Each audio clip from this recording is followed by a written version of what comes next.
Hello and welcome to Entertainment News Break, your source for what's hot this week in TV and movies. We're your hosts. I'm Lindsay. Thank you for joining us. And I'm Brandon. Tonight we have some great new series coming your way. Monday night, we're taking a trip to the darkest city on television. Gotham returns on Fox February 29th at 8 p.m. for its mid-season premiere. This season, Mr. Freeze is coming to town to wreak havoc. Fans are waiting anxiously to see what's in store this season. Let's see what Monday's premiere has in store for James Gordon and his allies. Here's the trailer. Don't forget to check out Gotham, Mondays at 8 p.m. on Fox. If you're looking for a late-night crime drama before bed, look no further than Blind Spot.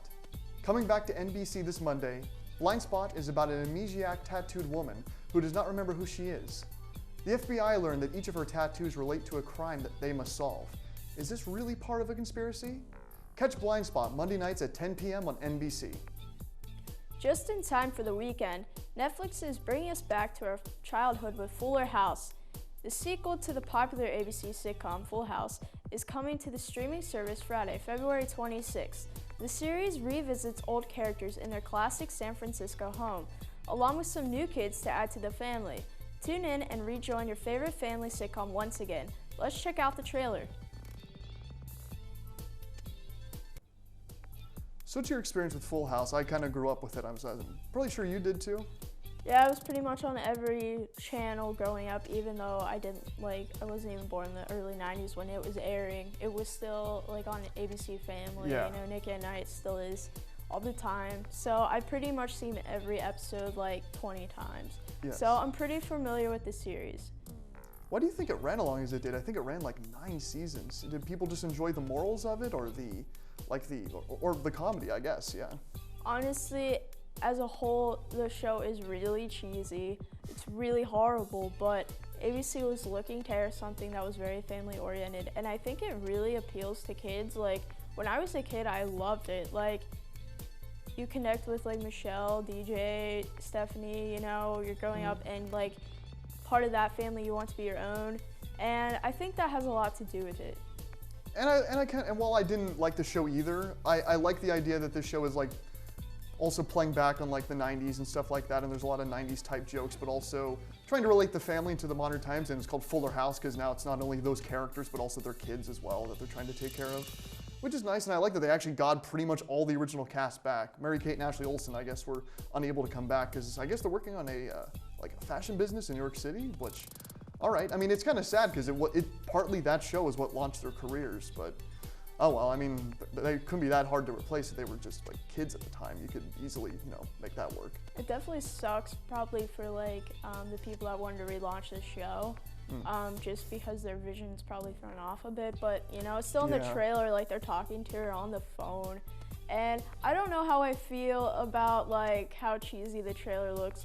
There was part of me at the beginning, I'm like, okay, but then they're like, you got it, dude, trying to relive all these Which is going through all the different 90s slang. Yeah, let's just go through everything that made Full House popular.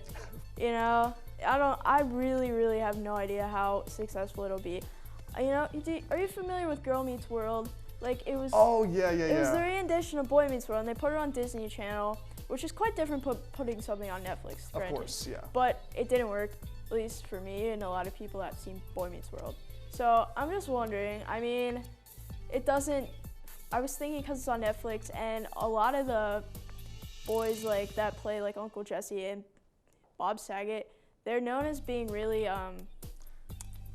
graphic. Yeah. So I was wondering almost if they didn't want to do a family version of Fuller House, if they were gonna step it up, make it more not as family oriented, but it still seems like it's going to be family oriented. That was one of the things I was wondering though, if they're going to make any references to the reputations of those guys, because normally people would look back on the original Full House and go, wow, what do those guys become now? But now there's actually a continuation of these show with those guys in it.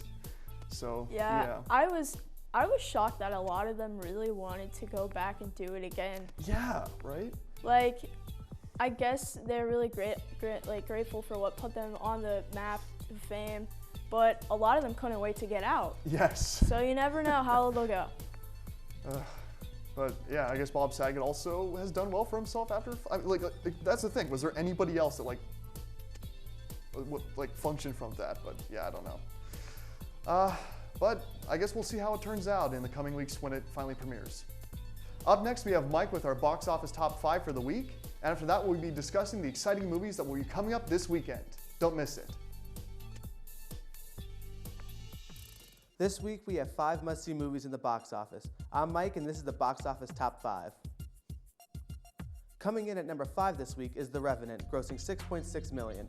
The Revenant is described as a semi-biographical Western film. The film follows Hugh Glass, played by Leonardo DiCaprio, who was a trapper in the early 1800s, who is seeking revenge for the murder of his son. Check it out in theaters now. Ben Stiller is behind and in front of the camera in the sequel to his comedy cult hit Zoolander. At number 4, Zoolander number 2, grossing $13.8 this weekend, once again follows the exploits of male models Derek Zoolander, played by Ben Stiller, and Hansel McDonald, played by Owen Wilson. This time, their modeling company is framed for the murders of prominent pop singers, forcing them both out of their retirement to solve the case. The film also features a hefty number of cameos from Neil deGrasse Tyson to Justin Bieber.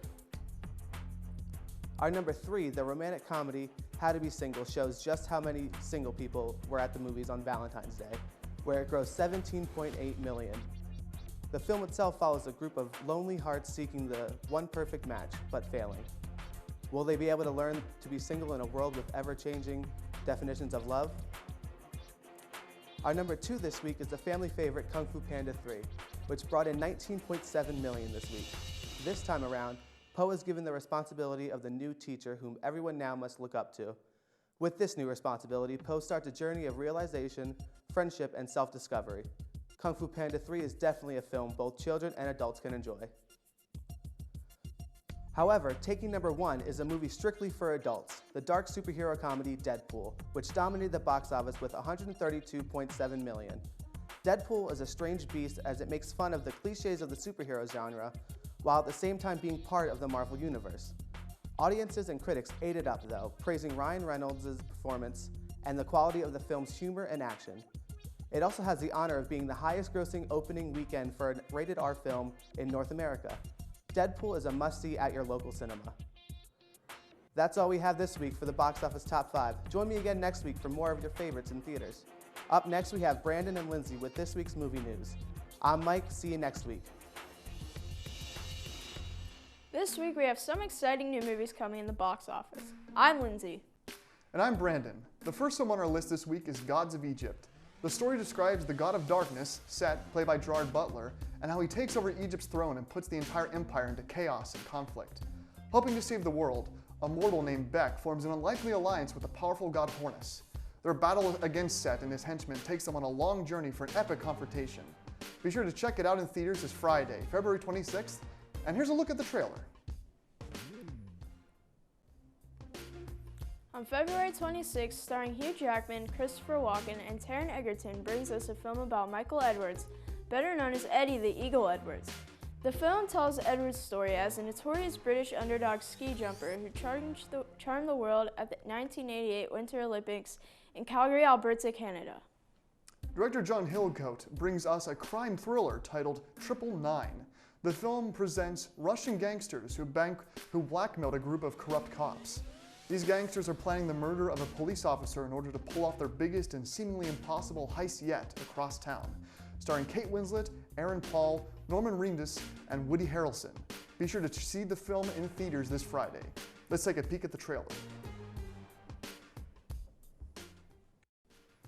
So for all the cast names they listed on our discussion there, they didn't really list Casey Affleck, who has one of the biggest roles in the movie, and I was like, who is that? Is he related to Ben Affleck? And I couldn't really find any information to suggest that, but yeah, he's been like Good Will Hunting and a lot of the same projects his I guess brother was in. But he seems good, and I kind of like it because I don't really recognize his face, so it kind of adds to the movie when you see them as that character, not this personality you're used to from so many other movies.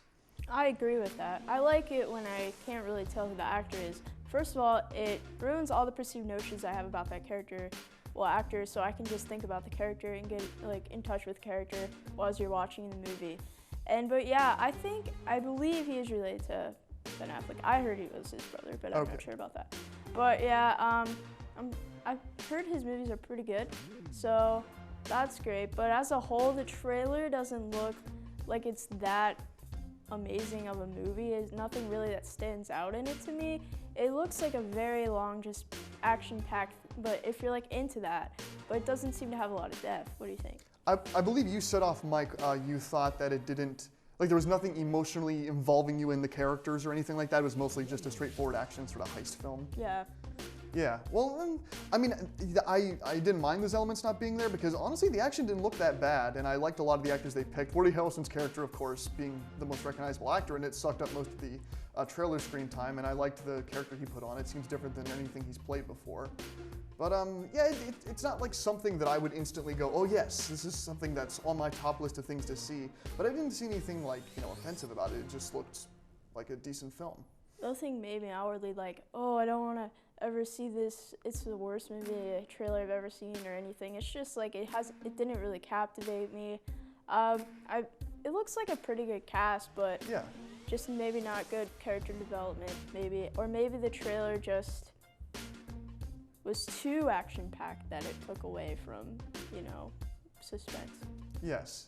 And there's been a lot of bank heist movies. I haven't really seen a lot of them, which is probably, it's not really my type of genre, which is probably why I haven't investigated a lot of it. But I mean, I like the idea, and especially if the heist, and they describe it as being the most impossible heist yet, which, you could say that about every Mission Impossible movie. But, if the scales are right, it could be really cool depending on how they, fill out the action scenes and stuff like that. But yeah, I can see how it would be kind of hard to sit through something that is just nonstop action, which is why I like movies that have that downtime, which is why a lot of films today have trouble, is because they're all about spectacle and have no substance to them. I agree with that, but I think for the right audience that just really likes action-packed movies, it would work for them, And with the good cast, they're probably really excited about that. So I could see it being a successful movie overall.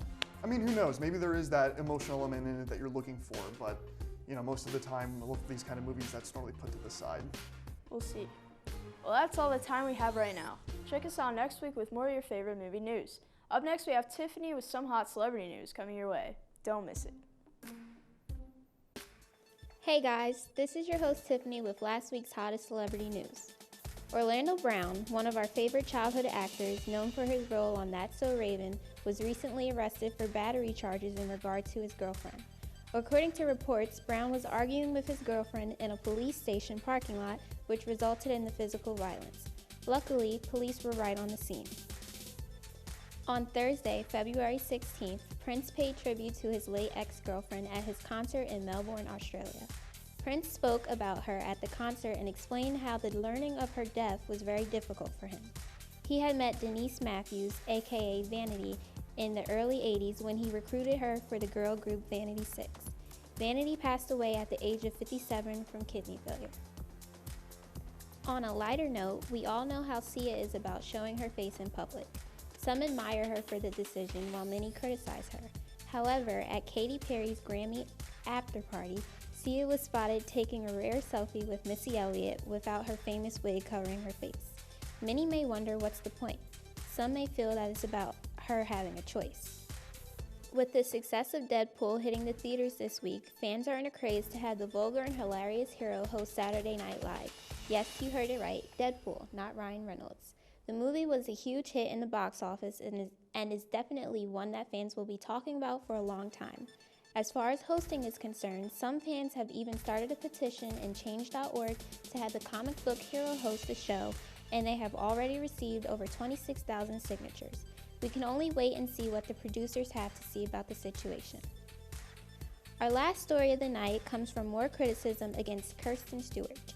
When will it end? It's hard to rebuild your career when you've been cast in such a terrible role in Twilight, but it seems as though critics just can't leave K-Stu alone. This time, she's coming under fire for speaking out against celebs and the media. She said in an interview with an Other magazine, people who are interested in selling a life as if it's a comic book story. It's just money, money, money. It's just a bull distraction. We also know how the actress feels about the paparazzi and the harassment that she receives from them. Maybe if they had more respect for celebrities, people like Kirsten wouldn't feel that way. Well, guys, that's all we have this week for your celebrity news. Tune in next week for more hot news and gossip. I'm Tiffany. See you then. Good afternoon. This is E&B News, and we have our new host, Alexa, the director, and Kevin, our cameraman. Nice to meet you. So this week we're going to be talking about Deadpool. So first of all, who saw the movie? I did. I do as well. I'm jealous of both of you. How are you? Did you see it? Didn't see it, but I do appreciate Ryan Reynolds' work. I- They've been putting him in a lot of like superhero type roles lately too. Like he was Green Lantern, and then when he was in Van Wilder, he was pretty much the superhero of college. You know what I'm saying? So it's like, you know what I mean? So it's, he's been doing pretty well in that role, I have to say. So based off of what you guys have seen, is Deadpool a movie worth seeing? It's completely worth seeing. I think it was one of the best movies that I've seen so far. Like out of all superhero movies, I think that his like character is like the best superhero I've ever seen. That's just my opinion. That's a hard bargain. I heard they already greenlit the sequel too. Like I heard it's already greenlight for a sequel. So. I mean, Marvel's just been dishing out movies like candies. Right, they got an X-Men movie coming out too. Yeah, so. Yeah, and Deadpool also has set records, which is partially why it's getting a sequel, because it's now currently the highest. He had the highest rated box office like opening weekend for a R-rated film in North America. So yeah. I mean, yeah, that R rating, like the rating system is just skewered in a way. Like when 2 F words and you're rated R. Right. Pretty much. Right. Yeah. So I like that it's the first comic book movie that's R rated. Yes. And I think that because it was Deadpool, his like character is very like snarky and sarcastic, that it fits so well for it to be R-rated. Yeah. And especially since Ryan Reynolds plays him, he did such a great job just like sealing the deal for the entire movie. And Ryan Reynolds has openly spoke about just how much he's wanted to play that role, even when he was playing Green Lantern. And I mean, he did play Deadpool in X-Men Origins Wolverine, but that was We a don't talk about that. butchered version of that character. Right now. But now in this film, yes, he absolutely loves playing this role, and you can tell just by how much effort he puts into the energy of that film from start to finish. And I gotta be honest, I'm more of a DC man. You know, I like DC, but you know, they're really with these movies Marvel have been putting out recently. They really making a push, man. They really making a push, especially with the Amazing Spider-Mans that dropped and stuff like that. So yeah, Marvel's really they're doing big things. Marvel in general, yes, but in terms of overall, Marvel is more Iron Man and Green and like Thor and stuff. Well, the Spider-Man movies are actually made by Sony separately, but thankfully just recently they got the rights to Spider-Man, so now they're going to be putting Spider-Man into the Iron Man, and Captain America: Civil War coming up is actually going to feature Spider-Man in like a cameo. Finally. So that should be neat. But in terms of Deadpool, it's interesting because one aspect of the character is that he is insane. Yeah. So the movie, but the movie uses that so like they can play off of stuff. So, like he can talk to the camera, break the fourth wall, talk to the audience, and the movie can get away with it because he's crazy. We can just sum it up like that. Right. He can make comments on, and all the movie's best lines came from him like making fun of just the studio and the genre of superhero films in general, and that was really neat.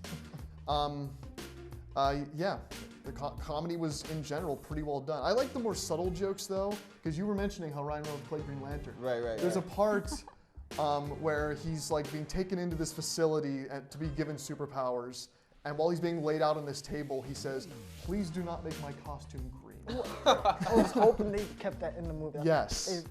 There was a lot of like subtle jokes about like him playing Green Lantern and him also being in that the one X-Men movie. I think which X-Men movie was it? X-Men Origins Wolverine. Okay, yeah. Since he was in that, he like made a joke, like hinting around it. Yeah. At a certain point, it was more towards like the beginning though. Yeah. I mean, those movies were bad, so the fact that they're laughing about them, that It's funny that he jokes about that Green Lantern stuff too, because usually Marvel and DC they try to they don't cross paths at all. So with him making those jokes, I really got to check it out. You guys making me excited. I might have to go after it after this. But that's why it's such a strange beast, because it's basically a parody of the superhero genre made by a major studio that is a major superhero film at the same time. It's really odd, but really good at the same time and knows how to make those jokes. But my problem with Deadpool, the negative I had with it, was that when you really boil down the main plot, and I mean, this is kind of just, maybe isn't the movie's fault, it's telling his origin story, but that's the problem. It's following the basic superhero origin story. It's about him getting his powers and getting the girl and all of that basic plot stuff, but it's done so well. But that's kind of my problem, is that the movie is supposed to be subversive. It's supposed to be twisting and making fun of the superhero genre, but when you look at the plot structure, it's basically following the typical superhero genre. So, I mean, yeah, either way, but... I mean, you can't really take out the superhero. I mean, you could. You could, like, make the plot about something else other than his origin, yeah. But well, I know a lot of people probably don't know Deadpool, so that's probably why they did that. I was going to say, I think that's what really attracted the audience's attention the most, is because how often have you seen Deadpool in any movie? Exactly. Like you've seen Wolverine movies since we were, since all the X-Men movies came out, what, 2003, 2004? So it's like we've been seeing, Wolverine and the Spider-Mans with Tobey Maguire and all of that, and we never seen a Deadpool on a big motion picture. So this is the first time people been introduced to a new character, a new but old character, and I think that's what makes it exciting. A character that's also, from another perspective, had a cult following that's been developing for many years now. Yeah. I think when he was in X-Men, he didn't even look like Deadpool at all. He didn't have the suit. He didn't have he didn't even have like the face that is under the mask because of his transformation in becoming Deadpool. So I think they did a better job with this, showing who Deadpool is, than in the origins in Wolverine. I'm very looking forward to seeing what they would do with a sequel to it, though, because this was so strong. I'm wondering how they're going to be able to keep top something like this, but.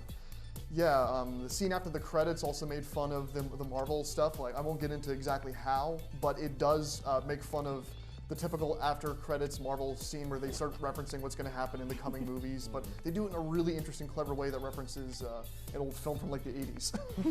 But yeah, that stuff was really good. I also liked the love interest. Like technically she still is the character that gets kidnapped and everything, but she's also a character that's able to play off of him and really speak to him and his weird personality, even before he gets the powers, which I thought was interesting.